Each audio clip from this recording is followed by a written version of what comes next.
언어와 매체 2단원 국어의 구조, 그 중에서도 세 번째 문장, 그 중에서도 문법 요소의 활용 보도록 할게요. 여기에서는 우리들이 해야 할 것들이 높임 표현, 시간 표현, 피동, 사동, 부정 표현 얘네들 확인할 것이다. 오늘 배울 양 많으니까 조금만 집중해 볼게요. 미줄신 부분에서 서로 다른 어휘와 표현을 사용한 까닭을 살펴봅시다. 막내야 밥 먹어. 할아버지 진지 잡수세요. 밥 먹어. 진지 잡수시는 거에 대한 주체가 막내니까 주체가 할아버지니까 막내는 높일 필요 없고 할아버지 주체 높일 필요가 있죠. 여기에서는 주체 높임이 쓰여 있다라는 거 일단 확인. 누나에게도 물어보고 할머니께도 여쭈어 보렴. 누나는 높임의 대상이 아니니까 물어본다고 하면 되겠고 할머니는 높임의 대상이니까 높여줘야죠. 할머니에게, 할머니께 여기에서는 객체 높임법이 쓰여 있는 것이다 라고 확인해 놓으면 되겠네요. 밑에 본문 시작할게요. 말하는 사람이 어떤 대상이나 상대를 높이거나 낮추는 정도를 언어적으로 표현하는 방식을 높임법이라고 합니다. 어떤 대상이나 상대, 여기에 어떤 대상이나 상대를 뭐로? 주체, 객체, 그리고 마지막으로 상대로 구분을 할 것이다. 높임법은 높임이 높이거나 낮추는 대상에 따라 상대, 주체, 객체 높임법으로 나눌 수가 있다. 상대 높임법, 여기에서의 이 상대는 말할 때의 화자에 대한 청자죠. 상대 높임법은 청자를 이 부분이 은근 중요, 높이거나 낮추는 것, 높이거나 낮추는 것. 왜냐? 주체 높임법은 높이고 객체 높임법은 높이는 건데 상대 높임법은 높이거나 낮추는 것 둘 다 들어가니까. 지우야 버스 왔어? 할아버지 버스 왔어요 라고 하면서 높이지 않았고 높였고 누구를 높이지 않았다? 지우라는 상대. 누구를 높였다? 할아버지라는 상대. 가와 나에서는 청자에 따라 왔어, 왔어요로 중요한 말이죠. 종결 어미를 바꾸어 표현하고 있다. 상대 높임은 종결 어미에 의해 표현되는데 크게 격식체, 비격식체로 나눕니다. 격식체는 높임의 순서에 따라 하십시오, 하오, 하게, 해라체로 나누고 비격식체는 해요, 해체로 나눕니다. 격식체는 공식적이고 예의를 갖추어야 하는 자리, 비격식체는 격식을 덜 차려도 되는 상황에서 주로 사용한다. 지금 여기에 나와 있는 내용을 앞부분에 나와 있는 소단원 핵심 정리에 지금 보시는 것처럼 111페이지 여기 이렇게 표 나와 있죠? 얘네들을 외워놓으시라고. 앞부분 소단원 핵심 정리 저하고 들었던 친구들은 여기 다 외우는 게 아니라 여기 네모칸 만큼은 외울 거예요 라고 확인해 놨으니까 기억이 잘 나지 않으면 다시 한번 읽어보고 다음 이어서 넘어오시면 됩니다. 속았지? 다음 페이지 120페이지에도 그대로 나와 있거든요. 여러분들이 외워야 하는 부분은 어디다? 바로 이 부분 외워 놓으시면 된다. 격식체와 비격식체 구분하는 것까지 확인해 놓으시면 되겠죠. 정리, 상대 높임법은 이야기를 듣는 청자를 높이거나 낮추는 방법, 종결 어미를 통해서 바꿀 수가, 실현할 수가 있다. 밑에 주체 높임법 확인하러 갈게요. 주체 높임법은 주어가 가리키는 대상, 즉 서술의 주체를 높이는 방법으로서 주어가 가리키는 대상, 서술의 주체를 높이는 법으로서 말하는 이보다 서술어의 주체가 사회적 나이나 지위, 사회적 지위 등이 높을 때 사용합니다.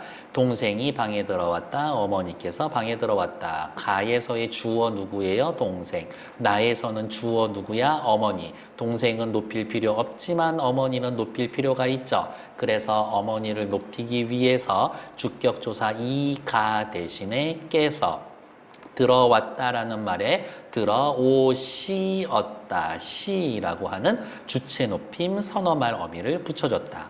밑에 읽어볼게요. 가와 나에서는 서술의 주체가 각각 동생과 어머니다. 나에서는 어머니를 높이기 위해서 조사 이 대신에 깨서 동사 들어왔다 대신에 들어오셨다를 사용했습니다. 주체 높임은 서술어에 주체 높임 선어말 어미 시를 붙이거나 주격조사 이가 대신에 깨서를 사용하거나 계시다, 잡수시다와 같이 특수한 어휘를 사용하기도 합니다. 라는 것들 확인해 놓으시면 되겠죠. 다음 페이지로 넘어갈게요. 121페이지 객체 높임법이라고 나와 있고요. 객체에다가 동그라미 그리고 어디에다 밑줄 그으면 된다. 주어의 행위가 미치는 대상인 목적어나 서술어 우리 위에다 쓸 수 있겠는데요. 목적어는 어떻게 생긴 거? 을을 붙일 수 있는 말. 부사어는 누구누구에게 얘를 부사어로 보는 거고 요 에게를 깨라고 하는 부사격 조사로 바꾸면 된다. 다시 읽을게요. 객체 높임법은 주어의 행위가 미치는 대상인 목적어나 부사어, 즉 서술의 객체를 높이는 말이 됩니다. 모르는 것은 친구에게 물어봐라. 친구. 모르는 것은 선생님께 여쭈어봐라. 선생님. 친구는 높임의 대상이 아니지만 선생님은 높임의 대상이죠. 친구에게 선생님께 요 두 단어의 공통점은 뭐예요? 부사어다. 부사어에 걸리는 단어 중 선생님은 높임의 대상이니까 그렇지. 객체 높임을 실현해야 한다. 그래서 에게라는 말 대신에 깨라고 하는 부사격 조사, 묻다라는 동사 대신에 여쭈다라는 특수 어휘를 사용했습니다. 밑에 읽어보죠. 가와 나에서 서술어의 객체는 각각 친구와 선생님이다. 나에서는 선생님을 높이기 위해 조사에게 대신에 깨, 물어 대신에 여쭈어를 사용했습니다.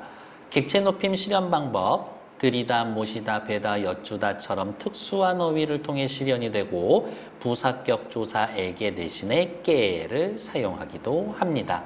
오른쪽 위에 보면 객체 높임법에 사용되는 특수 어휘인데 여러분들처럼 예의 바른 친구들 객체 높임 잘 쓰는 친구들은 이미 저런 단어들을 다 알고 있을 것이다. 혹시라도 모르면 한번 확인하고 넘어오세요. 높임법 3가지 상대, 주체, 객체 높임법 빠르게 정리했고요. 다음 문법 요소 시간 표현에 대해서 확인하도록 할게요. 기본적으로 시간 표현이라는 건 원래 시제하고 동작상으로 구분을 해서 배우고 시제에서 과거, 현재, 미래, 동작상에서는 진행, 완료 이렇게 나누고 있는데 여러분 교재에는 시제에 관련된 이야기만 있으니까 얘네들만 확인하면 안 되지. 요 수업을 듣고 다음 시간에 오실 땐 제가 준비해 놓은 문제들 거기에는 동작상에 관련된 것도 있으니까 한번 그때 동작상에 관련된 건 그때 설명하도록 할게요. 시작해 봅시다. 언제 일어난 일인지 과거, 현재, 미래로 구분해 봅시다. 어제는 하루 종일 미세먼지가 심했는데 과거. 밤새 내린 비로 과거. 오늘 아침은 대기가 깨끗해져 구름 한 점 없는 맑은 하늘이 눈부십니다. 맑아요. 언제? 현재. 눈부십니다. 언제? 현재. 오늘 서울은 낮 기온이 최고 23도까지 오르겠고 미래. 선선했던 과거. 동해안도 강릉이 20도까지 올라 따뜻하겠습니다. 오늘은 모처럼 날씨도 따뜻하고 미세먼지도 없을 것으로 미래 예상되니 바깥 활동하기에 좋겠습니다. 너무 좋은 날씨네요. 저런 좋은 날씨를 다시 만나야 할 텐데. 어떤 동작이나 상태가 과거에 일어났는지 현재인지 미래로 일어날 건지 언어로 표현하는 것을 시제라고 이야기를 합니다. 시제라는 말을 쓰기 위해선 화자가 말하는 시점인 발화시와 동작이나 상태가 일어나는 시점인 사건시의 관계에 따라 과거, 현재, 미래로 나타내고 과거 시제는 일이 터진 다음에 말하잖아요. 사건시가 발화시보다 앞서 있는 것. 저는 그냥 이렇게 화살표 표시하려고요. 사건 터진 다음에 말한다. 현재 시제는 사건시와 발화시가 일치하는 것. 사건 터질 때 말하면 현재. 미래 시제, 사건 시가 발화 시보다 나중인 것, 말하고 난 다음에 사건 터지는 것, 요것을 미래라고 합니다. 주의해야 돼요. 누가 먼저, 누가 나중에 라는 말은 기준이 뭐냐에 따라 달라지죠. 시제를 나타낼 때는 요 말 하나만 써놓을게요. 발화시를 기준으로 한다. 꼭 기억해 둡시다. 다음 페이지. 과거 시제, 사건이 터진 다음에 말하고, 사건이 터질 때 말하고, 말하고 난 다음에 사건이 터지고, 과거, 현재, 미래. 도대체 과거, 현재, 미래는 그러면 어떻게 만들 수 있나요? 라고 보면 어제는 비가 왔다, 과거. 지금은 비가 온다, 현재. 내일은 비가 오겠다, 미래라고 되어 있고, 형광펜 하나 꺼내서 여러분들 외울 준비하도록 할게요. 자, 시작해 봅시다. 과거 시제는 왔다처럼 동사의 어간의 어미 at, 어스터를 붙입니다. 관형 사형으로 만들 때에는 은, 던, 형용사나 서술격 조사에서는 던을 결합해서 나타냅니다. 현재 시제에서는 온다처럼 동사의 어간에 선어말 어미 니은, 는을 붙이면 되고 형용사나 서술격 조사는 기본형으로 나타냅니다. 관형사형으로 만들 때에는 동사의 어간에 는, 형용사나 서술격 조사 어간에는 은, 니은을 결합합니다. 마지막 미래 시제에서는 오겠다처럼 동사의 어간에 선어말 어미 get, 뭐뭐 하리를 사용하면 되겠고 get 대신 먹을 것, 볼 것, 올 것이 사용되기도 합니다. 관형사형으로 만들 때는 을로 붙입니다. 자, 그러면 시험 포인트는 어떻게 나올 거냐? 과거, 현재, 미래 구분하는 시험 포인트보다 과거를 나타낼 때, 현재를 나타낼 때, 미래를 나타낼 때에 사용되는 선어말 어미를 옆에다가 써놓을게요. 동사에는 뭘 붙이고 형용사에는 뭘 붙이고 요게 시험 포인트다 라는 걸 기억해 둡시다. 외우는 거라서 확인해 드리면 되겠고 외우는 방법 뭐 있어요? 별거 없어요. 동사 대표 하나 보다. 형용사 대표 뭐 할까? 귀엽다. 얘를 가지고 과거, 현재, 미래를 각각 만들어 보는 연습을 해보시면 딱딱딱딱 맞아서 떨어져 갈 것이다. 굳이 외우면 너무 좋지만 외우지 않더라도 동사 대표 보다. 형용사 대표 귀엽다. 얘를 가지고 과거, 현재, 미래를 만들어 보는 예문을 여러분들로 손으로 써보는 것이 오히려 더 기억에 오래 남을 것이다 라고 장담해 봅니다. 위에 과거, 현재, 미래에 보면 이 get이라는 놈은 뭐예요? 미래 시제를 나타내는 선어말 어미인데 미래 시제를 나타내는 것 이외에도 추측, 의지, 가능성 등을 나타내는 표현으로 사용됩니다. 단독으로 출제가 될 수 있고 연계교재에도 올해 역시 나와 있는 문제입니다. 지금 떠나면 새벽에 도착하겠구나. 추측. 나는 시인이 되겠다. 나의 힘으로 의지. 야, 이 정도면 혼자 할 수 있겠다. 가능성. 이렇게 확인해 놓으면 되겠고요. 더 알아보기에서 동작상이라고 나와 있다라고 해놨는데 동작상은 진행인지 완료인지 있고요. 동작상 역시 시간 표현에서 중요하게 다루는 개념이기는 해요. 시간의 흐름 속에서 동작의 양상을 표현하는 방법 동작상에 있습니다. 진행을 나타내는 진행과 완료를 나타내는 완료상에 있습니다. 밥을 먹고 있는 중이다. 방학이 끝나가는 중이다. 뭐뭐 하는 중이다. 이렇게 바꿀 수 있으면 진행. 고양이가 높은 곳에 앉아있다. 앉는 동작 끝. 동생이 과자를 다 먹어버렸다. 먹는다라는 행위 끝. 그러면 완료라고 보시면 되겠고 더 주의해야 될 거는 뭐냐? 일부 동사의 경우 진행으로도 완료로도 동시에 해석이 가능한 중의적 표현이 있다는 것들도 확인해 놓으면 되겠고요. 그 문장의 예를 들어드리면 형은 지금 넥타이를 메고 있다. 라는 거에서 메고 있는 진행으로도 해석이 가능하고 메고 있는 상태, 그래서 완료의 의미로도 진행, 상태의 의미로도 가능하다라는 것 확인해 놓으시면 되겠네요. 다음 페이지 볼게요. 조금만 더 힘내봅시다. 피동 표현, 사동 표현 할 거예요. 간단하게 하죠. 피동 표현 당하다, 사동 표현 시키다, 이렇게 확인해 놓을게요. 밑줄친 부분은 어느 정도의 차이가 있을까요? 창문 좀 닫아줄래? 이미 닫혀 있어요. 닫아. 주어가 창문을 닫는다는 능동의 의미가 있다. 닫혀. 누군가에 의해 닫혀 있다라는 피동의 의미가 있다. 아, 피동의 반대 개념은 능동이구나. 그러면 사동의 반대 개념도 능동인가요? 아니요. 사동의 반대 개념은 주어가 직접 행동합니다. 라고 해서 주동이라고 이야기를 합니다. 밑에 보러 갈게요. 피동 표현. 주어가 동작을 제 힘으로 나타내면 능동문. 다른 주체에 의해 동작이 이루어지거나 영향을 받는 것을 피동문이라고 이야기를 합니다. 능동, 피동이 세트다. 고양이가 쥐를 잡았다. 주어 누구? 고양이. 고양이가 뭐 하고 있어요? 잡다라는 행위를 지 힘으로 하고 있죠? 능동. 쥐가 고양이에게 잡혔다. 주어 누구? 쥐. 쥐가 뭐 하고 있어? 잡혔죠. 잡힘을 당했지. 당했네? 피동. 능동문을 피동문으로 바꾼다라고 이야기를 하는데 밑에 나와 있는 말을 정리해서 씁시다. 고양이가라고 하는 능동문의 주어는 피동문에서 부사어가 되고 능동문에서의 목적어 쥐는 피동문에서 주어가 되고 잡았다라고 하는 능동사는 잡혔다라고 하는 피동사가 됩니다.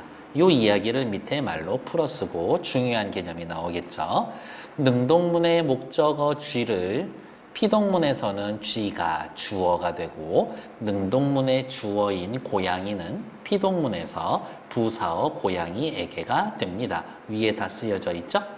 피동문의 서술어인 피동사는 능동사의 어근에 밑줄 이히 리기를 결합하거나 명사의 뒤에 되다, 잡혔다, 피동전미사 히를 결합한 상태고 아지다, 어지다, 뭐뭐게 되다라는 피동 표현이 만들어집니다. 옆에다가 당구장 표시 땡땡 해놓고 한 번만 당해도 억울한데 두 번 당하면 너무 억울하지 않을까? 쥐 입장에서 한 번 잡히고 도망쳤는데 또 잡히면은 그냥 죽고 싶겠지. 두 번 당하면 안 돼요. 옆에다가 쓸게요. 이중 피동 표현은 문법상 잘못된 거다. 그러면 충분히 능동 표현 쓸 수 있는데 피동 표현 왜 쓰나요? 라고 물어보신다면 동작의 대상을 강조하고 싶을 때 대상 괄호, 동작의 주체가 분명하지 않거나 밝힐 필요가 없을 때 주체 괄호, 동작의 주체를 밝히려 하지 않을 때 사용합니다. 주체에다가 괄호. 이 부분은 꼭 외워놓으셔야 할 필요가 있죠. 특히 신문기사나 신문 등 뉴스에서는 피동 표현이 많이 나오는데 예문으로 피동 표현이 많이 쓰여져 있는 뉴스 기사 하나를 보기로 던져주고 위와 같은 표현 방법을 쓴 이유는 뭔가요? 라고 하면 1, 2, 3 중에 하나 써 있는 거 고르시면 된다 라고 보시면 되겠죠. 다음 페이지 124쪽 사동 표현이죠. 사동 표현은 뭐라 그랬어요? 시키는 거라고 그랬어요. 시킴. 주어가 동작을 직접 하면 주동문, 주어가 남에게 동작을 시키도록 하는 걸 나타내면 사동문이라고 합니다. 그러면 이렇게 이야기할 수 있지 않을까? 시험 문제를 봤는데 이거 피동, 사동에 관련된 문제다. 그러면 우리가 해야 할 일, 제일 첫 번째는 뭐다? 주어 찾아서 체크해 놔야 된다. 두 번째, 서술어 찾아서 체크해야 된다. 세 번째, 이게 피동인지 사동인지 구분을 해야 한다. 네 번째, 피동이다라고 하면 이중 피동인지 아닌지 확인해야 한다. 다섯 번째, 사동이면 직접 사동인지 간접 사동인지 확인해야 한다. 물론 피동인지 사동인지 여기에서의 판단을 할 때 여러분들이 해야 할 일은 뭐예요? 도대체 어떻게 피동 표현을 만들었고 사동 표현을 만들었는지 그 정도는 확인하셔야지. 자, 다시 돌아와서 주동문, 동생이 울었다. 직접 울은 거죠. 형이 동생을 울렸다. 울게 만들었다. 밑에 나와 있는 것처럼 또 설명할게요. 주동문의 주어는 사동문에서 목적어가 되고요. 주동문의 주동사 울었다는 울게 만들었다 라면서 사동사가 되었고 그 다음 주의해야 될 게 뭐다? 사동문이 되면 주동문에 없었던 새로운 주어가 하나 나타났다. 요게 포인트가 되겠지. 주동문에서의 주어는 사동문에서의 목적어나 부사어가 되고 새로운 행위 주체가 사동문의 주어가 된다. 주어 새로 하나 생긴다고.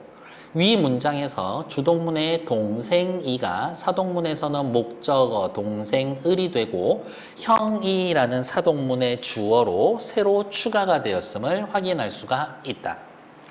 사동문의 서술어인 사동사는 주어의 어근에 밑줄, 사동전미사, 이희리기, 우구추를 결합하거나 명사의 사동전미사, 뭐뭐 시키다를 결합해서 만들고 울렸다는 울었다의 리가 결합한 겁니다.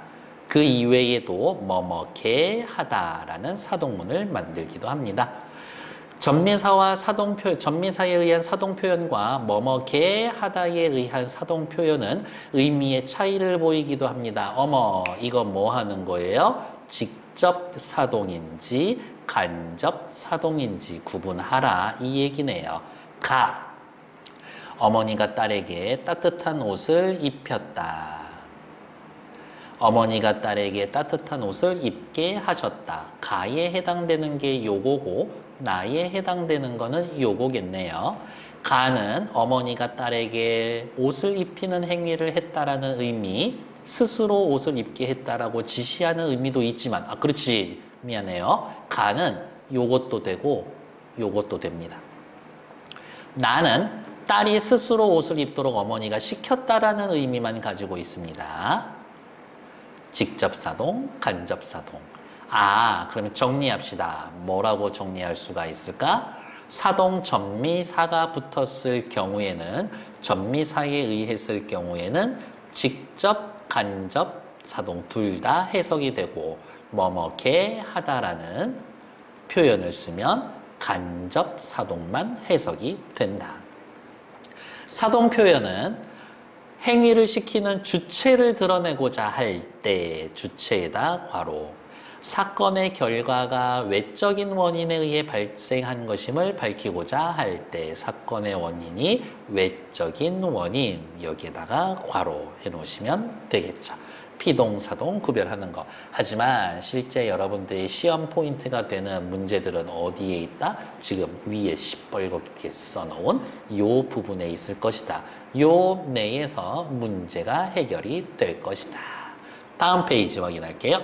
거의 마무리되어 갑니다. 조금만 더 힘내세요. 부정표현. 너 공부를 안 한 거야? 못 한 거야? 너 왜 공부를 안 했어? 안 했어? 의지에 의해서. 못 한 거야? 외부 상황에 의해서. 안 한 거지. 크크크. 나 하기 싫어서 안 했어. 이거죠.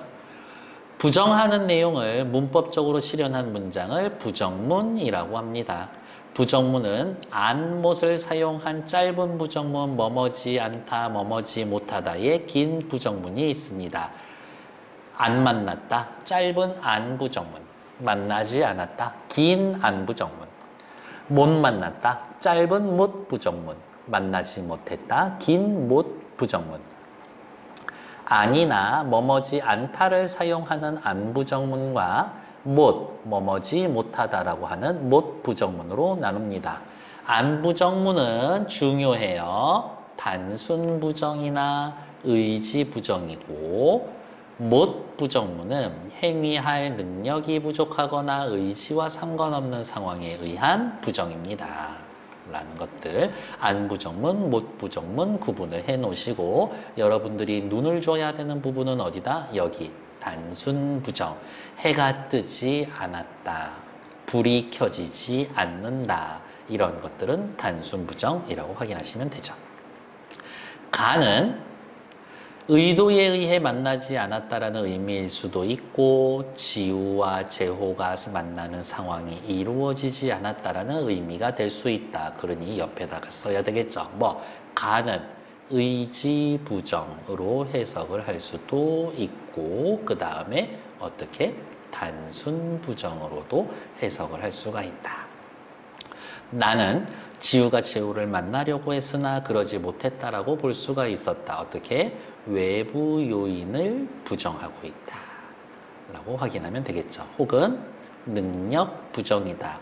라는 말도 써놓을 수 있으니까 꼭 기억해 두시죠. 밑에 나와 있는 인용 표현은요. 직접 인용하고 간접 인용, 남의 말을 그대로 갖다 쓰는 직접 인용. 그럴 때에는 조사라고. 간접 인용일 때는 조사고를 씁니다. 큰 따옴표가 있다 직접 인용라고, 큰 따옴표 없다 간접 인용고 확인하시면 되겠네요. 다음 페이지 학습 활동으로 배운 내용들 마무리 짓도록 할게요. 활동 시작해 볼게요. 다음 활동을 통해 높임 표현의 실현 방법을 탐구해 보자. 높임 표현, 주체 높임, 객체 높임, 상대 높임 얘네들 있는 거 기억하고 계시고요. 시작해 봅시다. 문장. 할머니께서 들어오셨다. 누구 높여야 되나? 할머니. 들어오다라는 행위의 주체죠. 할머니. 주체 높임을 써야 합니다. 어떻게? 깨서라는 주격조사. 들어오시었다. 주체 높임 선어 말음이 시를 썼죠. 나는 어머니께 과일을 드렸다. 누구 높일까? 어머니. 과일을 드리는 대상이 어머니죠. 객체 높임법. 어머니를 높이기 위해서 깨라고 하는 부사격 조사 에게 대신에 주다라는 동사 대신에 드렸다라는 특수어휘를 썼네요. 아저씨 그동안 잘 지내셨어요? 여기에서에 나타나 있는 높임의 대상은 누구? 아저씨. 아저씨를 높이기 위해서 어떻게 지내셨습니까? 하십시오체라는 격식체 중에 하나를 썼네요. 그 다음 지내셨습니까? 선어말어미 시를 썼고요. 상대 높임법 쓰여져 있다. 밑에다가 우리 하나 더 써야 되겠네요. 뭐뭐 하셨습니까? 라고 하는 종결어미를 활용했다. 여기까지 해주셔야지. 자주 틀리는 높임 표현. 손님 새로 들어온 상품이 있으세요? 미친 듯이 대단한 상품이신가 본데 상품은 굳이 높일 필요가 없으니까 있으세요 라고 확인해 놔야 되겠죠. 있으실 필요 없지. 어떻게 고치면 된다? 새로 들어온 상품이 있어요 라고까지만 해도 되겠지. 교장 선생님의 말씀이 계시겠습니다. 당연히 이 말씀은 교장 선생님이 하신 거니까 높일 필요가 있지. 하지만 굳이 계실 것까지 있나? 이 개념은 중요하죠. 높여야 할 대상의 소유물, 가족 등을 높이는 것을 간접 높임이라고 합니다. 소유물, 가족 옆에다가 하나 더 쓸까요? 주체의 생각, 신체 일부까지도 포함을 합니다. 이러한 것들을 간접 높임이라고 합니다. 말씀은 대상의 소유물이라고 보기 어렵고 유정명사도 아니기 때문에 말씀은 하시는 것이지 계시는 게 아니에요. 그래서 말씀하시겠습니다. 이 정도로 바꾸면 되겠네요. 선우야, 너 선생님이 오시래. 어머나 세상에. 오시래는 동사 2개가 붙어 있죠. 오다와 뭐뭐라고 하다. 요렇게 2개로 나눠져 있지. 오다는 선유니까 높일 필요가 없죠. 뭐뭐라고 한 거는 선생님이니까 높여드려야 되겠지. 그래서 어떻게 고치면 된다? 너 선생님이 오라고 하셔. 오라셔. 요렇게 고치면 된다. 아, 높임 표현 잘못 썼다. 높임 표현 잘못 썼다. 높임 표현 잘못 썼다. 유행인 것처럼 잘 나오는 시험 문제 유형 하나 알려드릴까요? 보기가 있어요. 문법상 어긋난 표현이 있습니다. 16번. 보기와 같은 이유로 틀린 문장을 찾으세요. 얘가 높임 표현이 잘못 쓰여 있다면 1번 높임 표현 잘못되어 있고 2번 피동 표현 잘못되어 있고 3번 사동 표현 잘못되어 있고 4번 시간 표현 잘못되어 있고 5번 부정 표현 잘못되어 있고 그럴 땐 1번 확인하시면 되겠네요. 밑에 나와 있는 2번 제시된 주체나 객체에 맞게 높임 표현을 바꿔봅시다. 나현이는 높이지 않아도 되지만 선생님은 높여야 되죠. 그래서 주체 높임 깨서 있다 대신에 계신다. 주체 높임법을 사용했습니다. 동생은 매일 이 시간에 아침을 먹는다. 동생 대신에 할아버지 역시 주체 높임이 사용되어 있죠. 주체 높임을 실현하기 위해서 깨서 드신다. 3번 나는 동생을 데리고 영화관에 갔다. 나는 할머니를 높임의 대상 할머니 목적어. 목적어는 어디에 들어간다? 객체에 들어간다. 객체 높임법 모시고라는 특수 어휘를 사용했다. 객체 높임법. 재호는 궁금했던 점을 은솔이에게 물어보았다. 재호는 궁금했던 점을 선생님 물음의 대상이 되죠. 부사어네요. 깨 묻다 여쭤보았다. 객체 높임법이 실현되었습니다. 괜찮나요? 3번 다음 문장이 어색한 이유를 말해보고 바르게 고쳐봅시다. 아버지 무슨 고민 계세요? 아이쿠야. 고민은 아버지 거지만 굳이 특수어휘를 쓰면서 높여질 필요가 없죠? 무슨 고민 있으세요?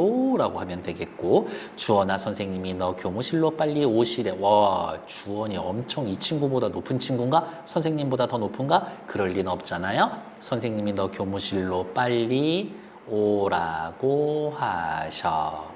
혹은 오라셔. 요 정도로 하면 되겠고 문장이 어색한 이유 공통적으로 높임 표현을 잘못 썼다 라고 확인하면 되겠죠. 다음 페이지. 시간 표현에 대한 효과를 탐구해 봅시다. 산 너머 고운 노을을 보려고 그네를 힘차게 차고 발을 굴렀지. 구르었다. 엇을 써서 과거. 노을은 끝내 어둠에게 잡아먹히었지. 엇을 써서 과거. 놓치기 쉽지만 잡아먹히었다. 피동 표현도 쓰여 있네요. 나를 태우고 날아가던 던을 써서 과거. 오랫동안 삐걱삐걱 떨고 있었어. 엇을 씀으로써 과거. 어릴 때 나는 나비를 쫓듯 아름다움에 취해 땅끝을 찾아가았지. 과거. 그건 아마도 끝이 아니었을지 몰라. 그러나 살면서 몇 번은 땅끝에 서게 되지. 되다. 어간을 그대로 사용해서 현재. 파도가 끊임없이 땅을 먹어 들어오는 현재. 막바지에선 이렇게 뒷걸음질 치면서 말이야. 살기 위해서는 이제 뒷걸음질만이 허락된 것이라고. 파도가 아가리를 쳐들고 달려드는 곳 현재. 찾아 나선 것도 아니었지만 끝내 발 디디며 서 있는 땅의 끝 현재. 그런데 참 이상하기도 하지. 원형을 썼네 현재.